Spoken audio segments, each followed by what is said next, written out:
अस्सलाम वालेकुम आदाब, मैं हूं खलील फरहाद। नेशनल व इंटरनेशनल खबरों की तफसील जानने के लिए वर्ल्ड न्यूज़ की शुरुआत करते हैं हेडलाइंस से। फ़लस्तीनियों की नस्लकुशी का मज़मूम इरादा लिए इसराइल ने रफ़ा में शुरू किया ऑपरेशन। हर रोज़ 100 से ज़ायद हलाकतें। 2 इसराइली होस्टेजेस को रिहा करा लेने का भी इसराइल ने किया दावा।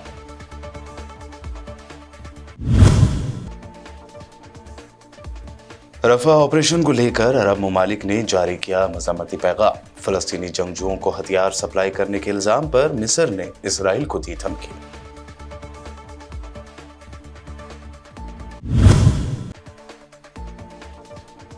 गजा में जंगबंदी के लिए अमेरिका पहुंचे जॉर्डन के किंग अब्दुल्ला दुअम। इसराइल पर सीज फायर के लिए दबाव बनाने में नाकाम अमेरिकी सदर बाइडन ने नेतन्याहू को दी थी गाली।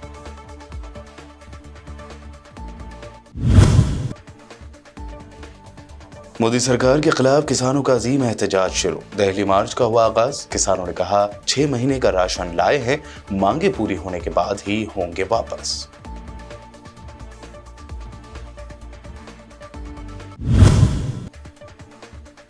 बिहार में एमआईएम लीडर का गोली मार कर दिया गया कत्ल। 2 अफराद को लिया गया हिरासत में। सदर मजलिस असदुद्दीन ओवैसी ने नीतीश कुमार को कहा, कुर्सी बचाओ खेल मुकाबले से मिल जाए वक्त तो थोड़ा काम कर लीजिए।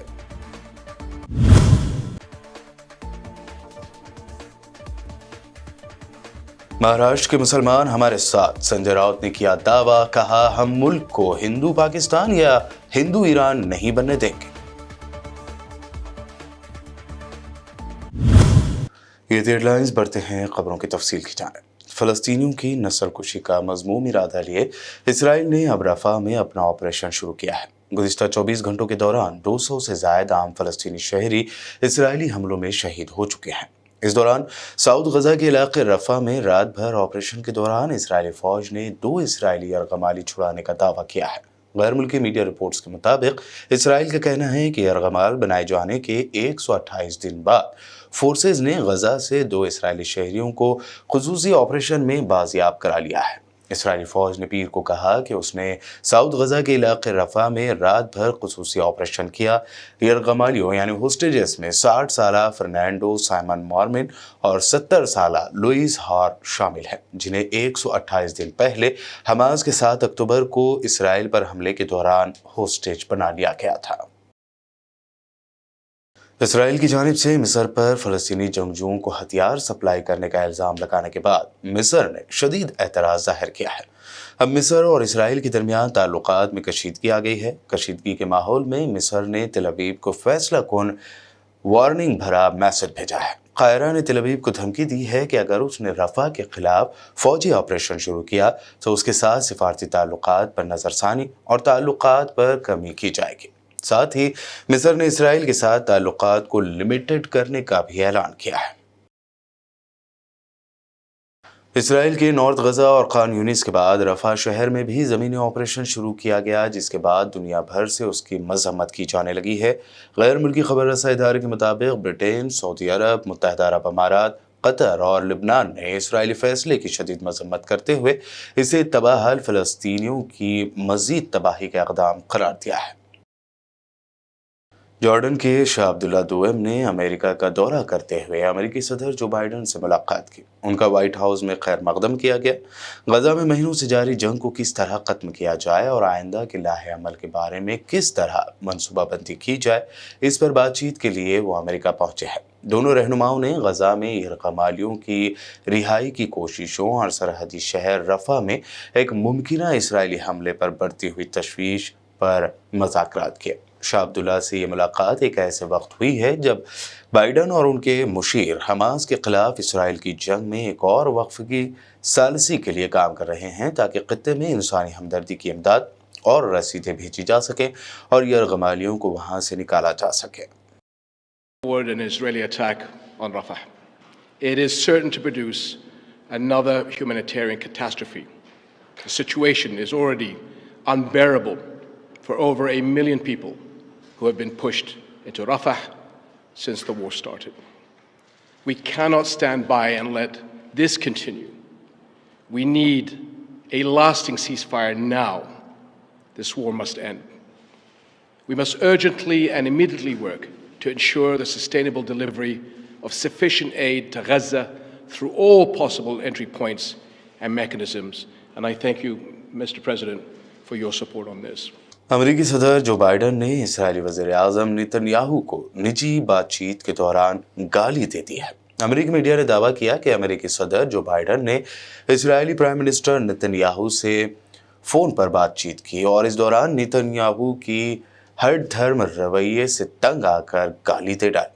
रिपोर्ट के मुताबिक बाइडन दो तरफा बातचीत के दौरान इसराइली प्राइम मिनिस्टर को गजा में जंगबंदी पर आमादा करने की कोशिश करते रहे। इस मौके पर नेतन्याहू ने रिवायती हठधर्मी का मुजाहरा करते हुए अमेरिकी सदर की बात को मुस्तरद कर दिया और गजा में जंगबंदी यानी सीज फायर की तजवीज़ को मानने से इनकार कर दिया। CNN के मुताबिक अमेरिकी सदर कहते हैं कि इसराइल को जंगबंदी पर आमादा करने की उनकी कोशिश काम नहीं कर रही है, लेकिन नेतन्याहू ने जीना हराम कर रखा है। इसे समझाना नामुमकिन है, बहुत हो चुका, अब यह मामला रुकना चाहिए। बाइडन ने नेतन्याहू के खिलाफ मजीद सख्त बातें भी कही हैं। इस दौरान मकबूजा फ़लस्तीन के हज़ारों अफराद ने एक बार फिर तेल अवीव की सड़कों पर निकल कर मुजाहरा किया और सियोनी वज़ीर आज़म बिन्यामिन नेतन्याहू के फौरी इस्तीफ़े और क़ब्ल अज़ वक्त इंतख़ाबात के इनेकाद का मुतालबा किया। ज़राए की रिपोर्ट के मुताबिक सियोनी अखबार हार्ट्स ने ऐलान किया है कि हज़ारों सियोनियों ने नेतन्याहू की रिहाइशगाह के अतराफ में जमा होकर हमास के साथ कैदियों के तबादले के लिए फौरी समझौते पर दस्तखत का मुतालबा किया। मुजाहिरीन ने इसी तरह क़ब्ल अज़ वक्त इंतख़ाबात का भी मुतालबा किया है। मुजाहिरीन ने आखिरकार पुरतशद्दुद शक्ल इख्तियार कर ली और तेल अवीव की पुलिस फोर्सेस ने मुजाहिरीन पर हमला करके एहतजाजियों की सरकोबी की। बाज़ खबरों में ये भी बताया गया है कि पुलिस ने एहतजाजियों को ज़दोकोब किया और बाज़ को इसराइली पुलिस ने गिरफ्तार कर लिया।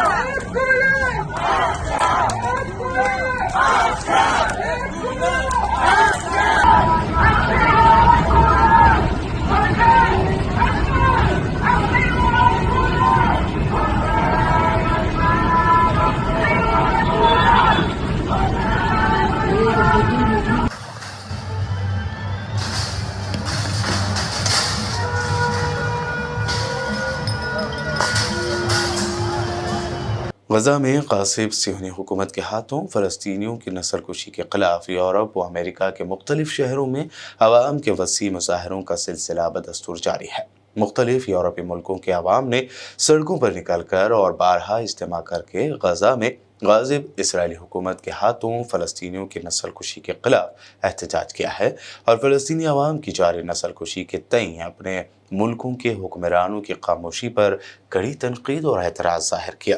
ऑस्ट्रिया की दारुल हुकूमत वियना में, वहीं कनाडा के टोरंटो में भी मुजाहिरीन ने अपने हाथों में फ़लस्तीनी परचम लेकर फ़लस्तीन और फ़लस्तीनियों की हिमायत का ऐलान किया। इन मुजाहिरीन ने ऐसे बैनर्स भी अपने हाथों में उठा रखे थे जिन पर लिखा हुआ था कि गजा के अवाम की नस्ल कुशी बंद करो, फ़लस्तीन को आज़ाद करो और इसराइल दहशतगर्द है।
occupation now! End the occupation now! End the occupation now! End the occupation now!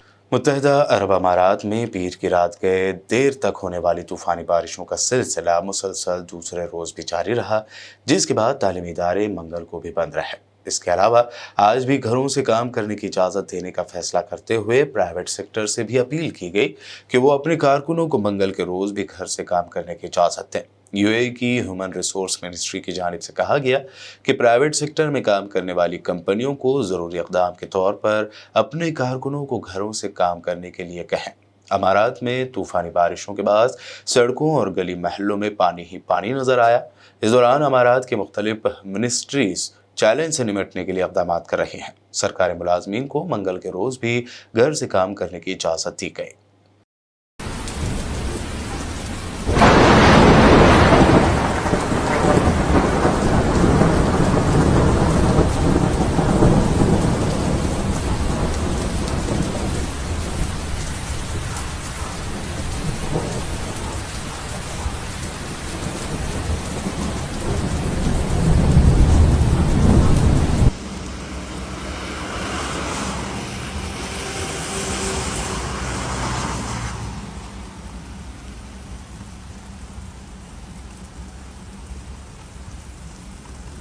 Philippines के साउथ में गुज़िश्ता 6 फरवरी को होने वाली लैंडस्लाइडिंग में जान से हाथ धोने वाले अफराद की तादाद 72 हो गई है।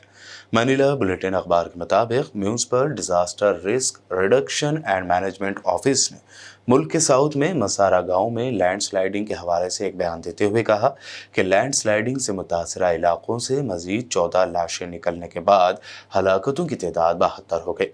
बयान में कहा गया है कि 1100 से ज़ायद खानदानों को आफतज़दा इलाके से निकाला गया है।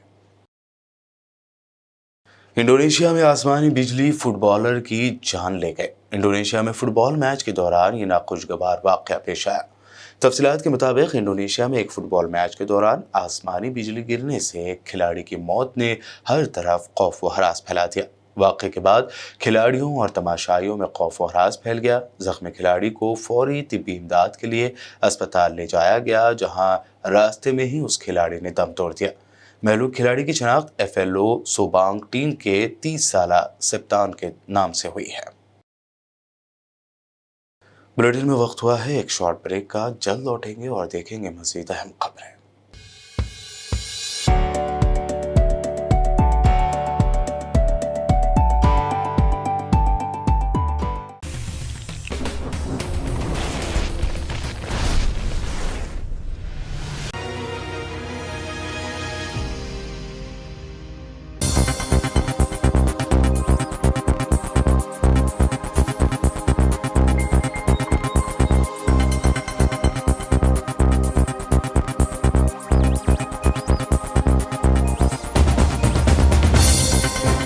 ब्रेक के बाद आगे बढ़ते हैं और अब देखते हैं मज़ीद अहम खबरें। सुप्रीम कोर्ट ने हलाल सर्टिफिकेट्स जारी करने के मामले में बड़ी राहत दी है।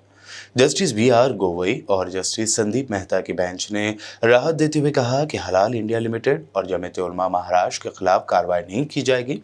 सुप्रीम कोर्ट ने कहा कि हम वो ही हुक्म पर अमल कर रहे हैं जो हमने इससे पहले जारी किया था। दरअसल 25 जनवरी को कोर्ट ने अपने हुक्म में कहा था कि 17 नवंबर 2023 को यूपी के लखनऊ के हजरतगंज पुलिस स्टेशन में हलाल इंडिया लिमिटेड और जमीयत उलमा महाराष्ट्र के खिलाफ दर्ज FIR को लेकर कोई कदम नहीं उठाया जाए। सुप्रीम कोर्ट के हुक्म के बाद हलाल इंडिया लिमिटेड और जमीयत उलमा को राहत मिली है। पंजाब के एहतजाजी किसानों ने आज मंगल की सुबह से एहतजाज के लिए दारुल हुकूमत दिल्ली की तरफ मार्च शुरू कर दिया है। उनके साथ मोदी के मिनिस्टर्स की 5 घंटों से जारी मीटिंग बेनतीजा रही। किसानों की अहम मांग फसलों के कम अज़ कम सपोर्ट प्राइस यानी MSP पर कोई हल नहीं निकला है। किसानों ने कहा कि हम अपनी मांगों को पूरा करवा कर ही जाएंगे। हम 6 महीने का राशन लेकर आए हैं। इस दरमियान खबर है कि पुलिस ने एहतजाजी मार्च कर रहे किसानों पर आंसू गैस के शेल दागे हैं। हर तरफ धुआं ही धुआं इस दौरान नजर आया। वहीं कई एहतजाजी किसानों को हिरासत में लिए जाने की भी खबर है। बता दें कि MSP के अलावा किसानों की मांग है कि मजदूरों और किसानों का कर्ज माफ़ हो, लखीमपुर खीरी के गुनहगारों को सज़ा मिले। उससे कबल दिल्ली एहतजाज के दौरान मारे गए किसानों के अफराद के ख़ानदान को मुआवजा मिले। नकली बीज और नकली जरासीम का अद्वियात बनाने वालों के खिलाफ सख्त कार्रवाई हो। इसके अलावा भी दीगर कई मांगे किसानों ने मोदी सरकार के सामने रखी हैं।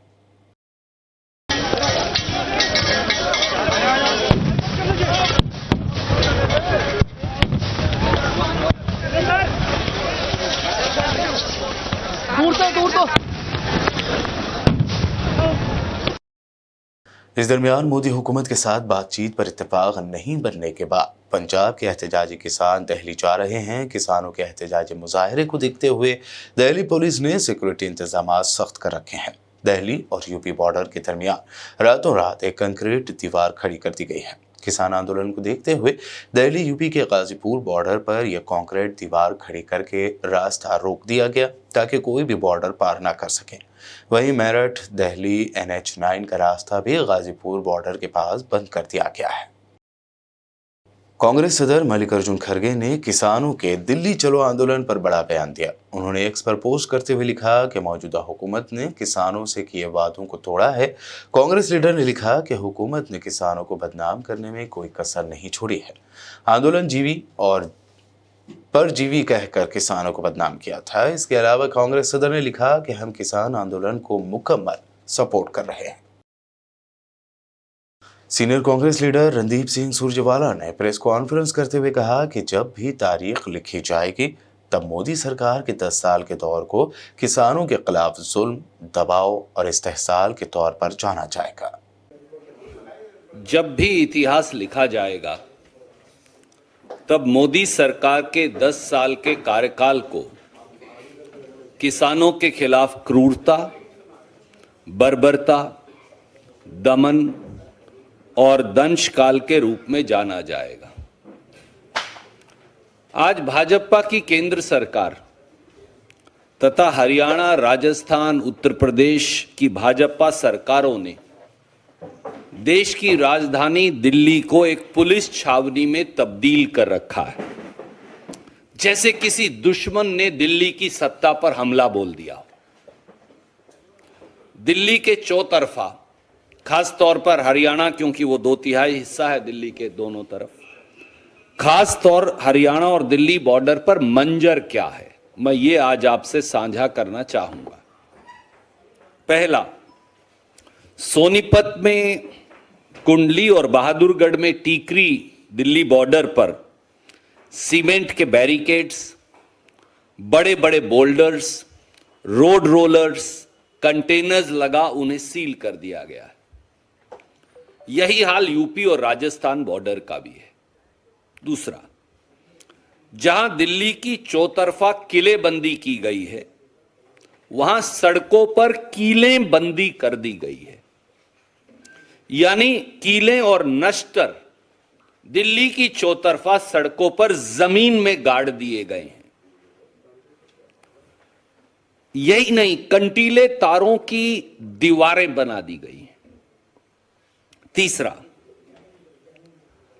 पड़ोस में हरियाणा की भाजपा सरकार ने पंजाब और हरियाणा के बीच रतिया और बुढलाडा रोड के बीच 10 फीट गहरी और 15 फीट चौड़ी खाई बना दी है, जैसे दो दुश्मन देशों के बीच में बनाते। हांसी हरियाणा में जो है उसके निकट राष्ट्रीय राजमार्ग पर मैयड़ टोल है। सरकार ने वहां जेसीबी मशीनें लगा 50-50 फुट गहरे गड्ढे बना दिए। सीमेंट बैरियर पर सीमेंट भरकर एक कंक्रीट की दीवार राष्ट्रीय राजमार्ग पर खड़ी कर दी गई है।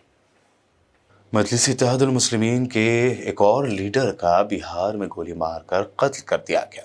तफसीलात के मुताबिक बिहार गोपालगंज के साबिक उम्मीदवार अब्दुलसलाम असलम उर्फ मुखिया को बदमाशों ने कल रात देर गए फायरिंग में कत्ल कर दिया। मजलिस इत्तेहादुल मुस्लिमीन के सदर असदुद्दीन ओवैसी ने ट्वीट करते हुए इस बारे में जानकारी दी। उन्होंने एक्स पर लिखे अपने पोस्ट में मजीद लिखा कि अल्लाह से दुआ करता हूँ कि उनके अहल खाना को सब्र जमील अता करे। गुज़िश्ता साल दिसंबर में हमारे सीवान के ज़िला सदर आरिफ जमाल का गोली मारकर कत्ल कर दिया गया था। नीतीश कुमार अपनी कुर्सी बचाओ खेल मुकाबले से वक्त मिल जाए तो थोड़ा काम भी कर लीजिए। सिर्फ हमारे ही लीडर क्यों निशाने पर हैं? क्या उनकी फैमिली को इंसाफ मिलेगा?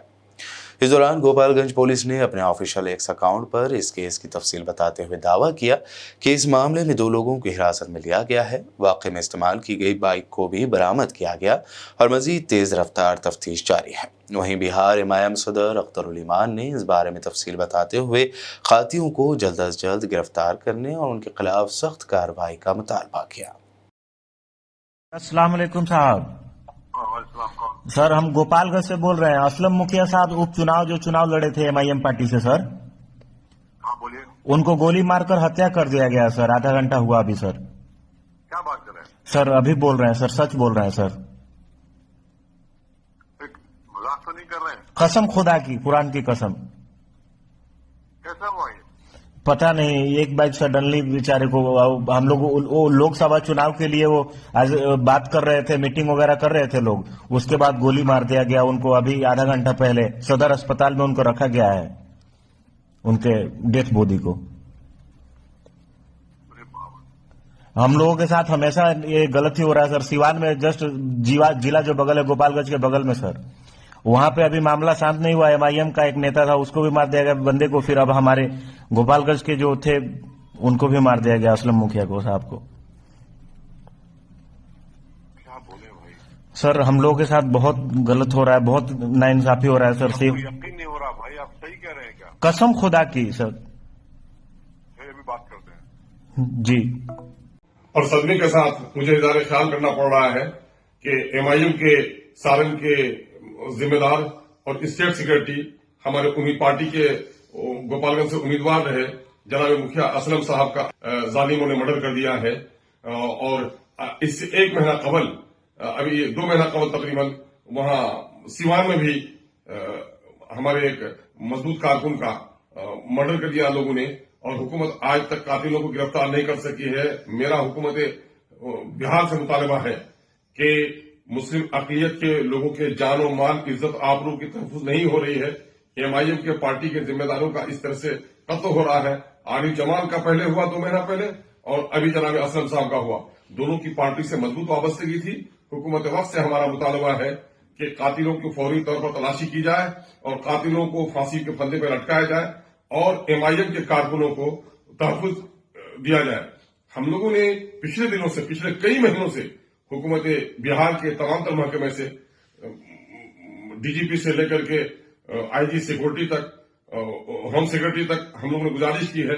मैंने मुख्यमंत्री को लिख करके दिया है कि हमारे लोग निशाने पर हैं और हमारे लोगों को तहफ़्फ़ुज़ फराहम कराया जाए, लेकिन हुकूमत ने तहफ़्फ़ुज़ फराहम नहीं कराया। वो वज़ीर आला का वादा है कि क्राइम से, करप्शन से और कम्युनिज्म से हम कोई समझौता नहीं करेंगे। वज़ीर आला मोहतरम से गुजारिश करते हैं कि फौरी तौर पर इन कातिलों की गिरफ्तारी हो और ऐसे लोगों पर एसआईटी करके फौरी तौर पर ऐसे लोगों को फांसी की सजा दी जाए। हम हुकूमत वक्त से शदीद तरीन मुतालबा करते हैं कि बिहार में अक़लियतों के जानो माल, इज्जत व आबरू और बिलखुसूस एमआईएम के लोगों के तहफ़्फ़ुज़ का सामान करें।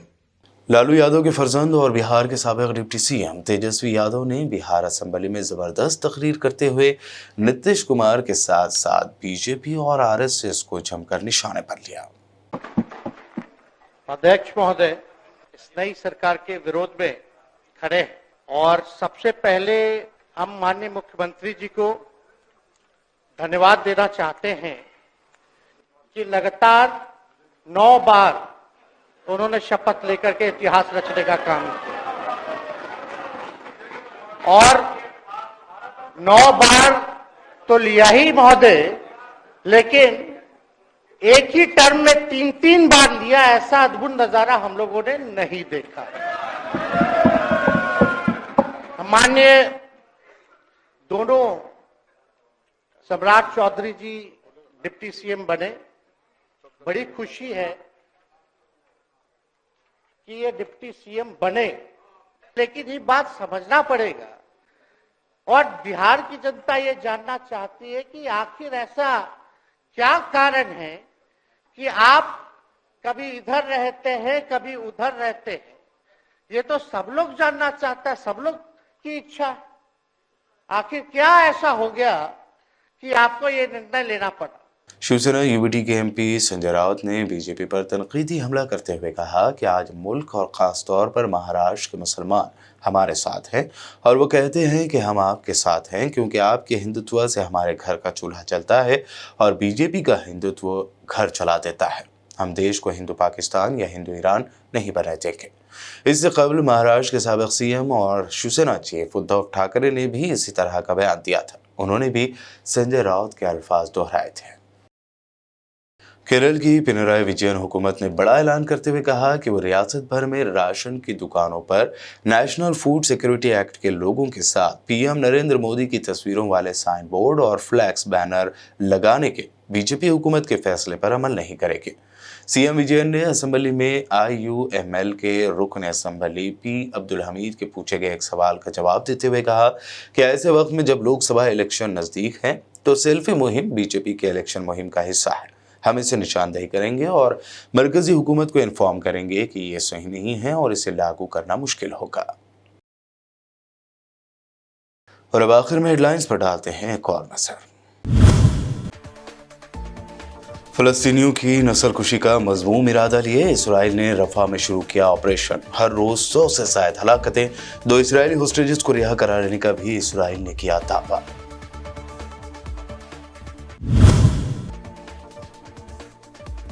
रफा ऑपरेशन को लेकर अरब ममालिक ने जारी किया मज़म्मती पैगाम। फलस्तीनी जंगजुओं को हथियार सप्लाई करने के इल्जाम पर मिस्र ने इसराइल को दी धमकी।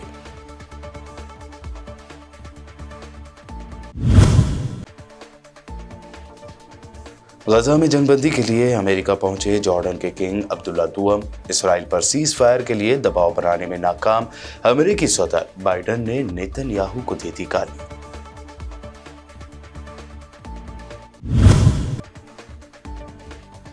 मोदी सरकार के खिलाफ किसानों का अजीम एहतजाज शुरू। दिल्ली मार्च का हुआ आगाज। किसानों ने कहा 6 महीने का राशन लाए हैं, मांगे पूरी होने के बाद ही होंगे वापस।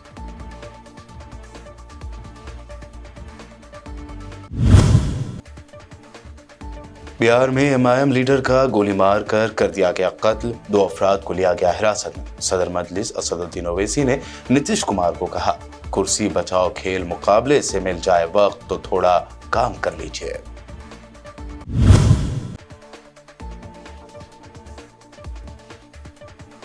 महाराष्ट्र के मुसलमान हमारे साथ। संजय राउत ने किया दावा। कहा, हम मुल्क को हिंदू पाकिस्तान या हिंदू ईरान नहीं बनने देंगे।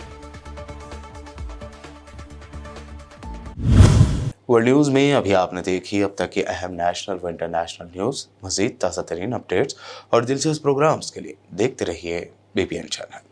BBN चैनल के व्यूअर्स के लिए एक अहम इत्तला। अब BBN चैनल का टेलीकास्ट भारत भर में हो रहा है। हमारे व्यूअर्स भारत में कहीं भी टीवी पर अब BBN चैनल देख सकते हैं। स्क्रीन पर BBN चैनल की टेलीकास्ट डिटेल्स दस्तयाब हैं। इसके अलावा भारत भर में किसी भी एरिया में अगर आप BBN चैनल देखना चाहते हैं तो आप अपने केबल ऑपरेटर को इसके लिए कह सकते हैं। आपकी डिमांड पर वो ज़रूर BBN चैनल टेलीकास्ट करेंगे, क्योंकि BBN एक फ्री टू एयर चैनल है। इसके लिए आपको सिर्फ हमारे दिए गए नंबर पर केबल ऑपरेटर से कॉल या व्हाट्सएप पर मैसेज करवाना है। हम आपके केबल ऑपरेटर तक BBN चैनल पहुंचा देंगे, जिससे वो आपके एरिया में टेलीकास्ट कर सकते हैं। इसके लिए चैनल की हमारी पूरी टीम लगातार काम कर रही है ताकि आप तक BBN चैनल को पहुंचाया जाए। इसके अलावा BBN चैनल को भारत भर में रिपोर्टर्स की ज़रूरत है। अगर आप सहाफ़ी हैं और BBN चैनल से जुड़ना चाहते हैं तो आप भी दिए गए नंबर पर रब्त कर सकते हैं।